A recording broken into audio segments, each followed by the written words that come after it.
Well, it's official. Halo Infinite is not going to have playable elites, and I know there's a lot of people out there who are bummed out by this, including myself. And although I'm not really an elite guy myself, I do know a lot of people who are, and I just think that fighting side by side with them in matchmaking is so cool. It's something that just adds a lot of character to Halo 2 and 3's multiplayer experience. So today, I want to take the chance to address the playable elite situation in depth, because there is kind of a lot to discuss. But before we get into it, I just want to say that I'm not making this video to attack or crap on the developers. I just love Halo and I want to see it do well. And the whole reason I started this channel was so that way I could interact with the community in a meaningful way and maybe even someday make an impact on it in some way. But in short, I mean no ill will towards the developers, and I just mean this as constructive criticism. So I want to start off by saying this.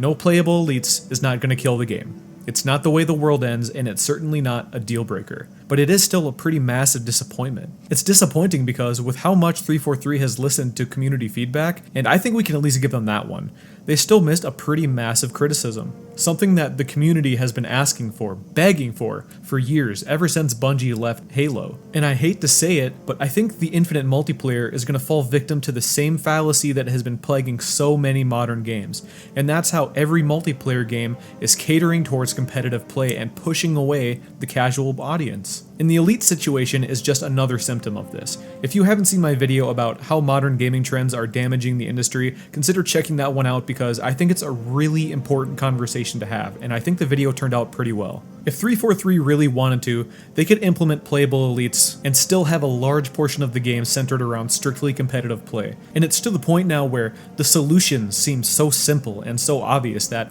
everyone is just frustrated now, because if there was a good reason not to have them, I think a lot of people could accept that. But there just isn't. So I'm going to give 343's reason for not having them and then totally annihilate their point in as little time as possible. But then I want to argue why it would actually be advantageous for 343 to have elites in the game just for fun. Point number one, we didn't put elites in the game because this is a Master Chief and a Spartan story.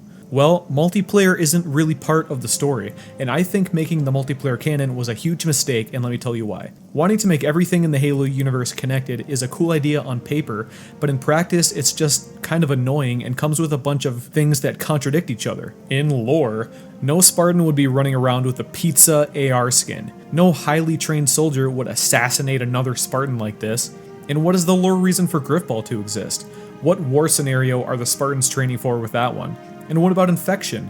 It in no way mimics a flood outbreak, so don't even with that one, mister. And for the sake of the argument, let's pretend that the competitive aspect of Halo doesn't exist, and it's just strictly the lore. If canonizing your multiplayer is restricting you as the developer from putting cool features like this into the game, playable characters, possibly maps and game modes, it's time to reevaluate that and possibly let that go.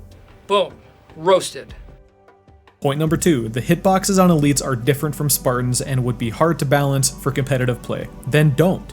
As the developer, you are in control of how every feature and asset influences your sandbox and gameplay.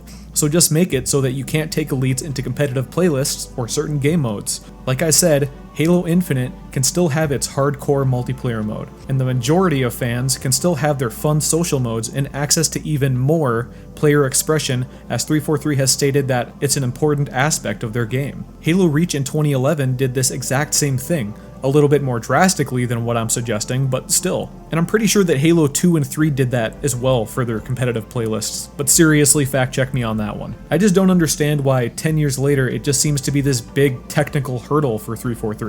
But those are the main two arguments against why elites aren't in the game in a nutshell. But now I want to demonstrate why it would actually be seriously advantageous for 343 to have them in the game at any capacity. First off, let me paint you a picture to bring you to another dimension where during the Ask 343, playable elites were actually confirmed to be making a return. Now imagine how the community would have reacted. Everyone would have been excited and people would have been talking about how elites are coming back all the way up until the game launched, making videos and memes about it, fan art, infinite elite armor concepts, armor wish lists from previous games.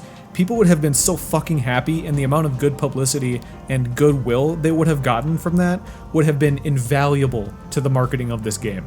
But look at what happened. They did a 45-minute video talking about all this cool stuff that's going to be in the game. The day and night cycle, dynamic real-time cutscenes with smooth transitions, wildlife, pushing a wraith off of the ring, generated encounters based on the state of the player, what vehicle they're in, what time it is, etc, etc, but all people are talking about is how there's no dual wielding and no playable elites. Another hit to the goodwill 343 built up over the last few years, and most importantly to them, the marketing of this game to the public. And I think you'd be hard-pressed to argue with me on that one. My second big point on why this would actually work in favor for 343 is, and bear with me on this because I hate microtransactions as much, if not more than the next guy, but it's just a reality for the free-to-play multiplayer. Armor is going to be monetized, there's going to be an item shop, a battle pass, the game is free, and there just will be. I hate it, but it is what it is.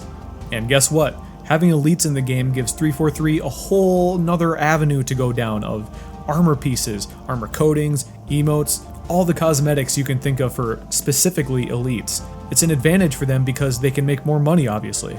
And there's not much more to it than that. It would have made them so much money. I just don't understand how they missed that one. I don't know, it seems like a lose-lose because 343 as a company misses out on so much potential revenue and the fans miss out on a feature that they have been begging for years now.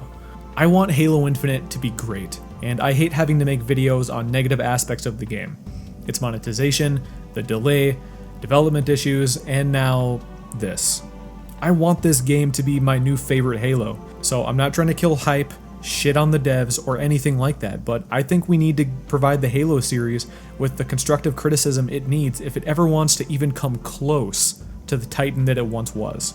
So now, I want to ask you guys, how many of my elite brothers are out there watching this? How much does it even matter to you if elites are in there or not? From what I've seen from kind of community polls and stuff, it's about 50-50, so let me know. But if you made it through, know that a like helps this video and my entire channel out a lot, and don't forget to leave me a comment down below. Thank you all so much for watching, and I'll catch you guys next time.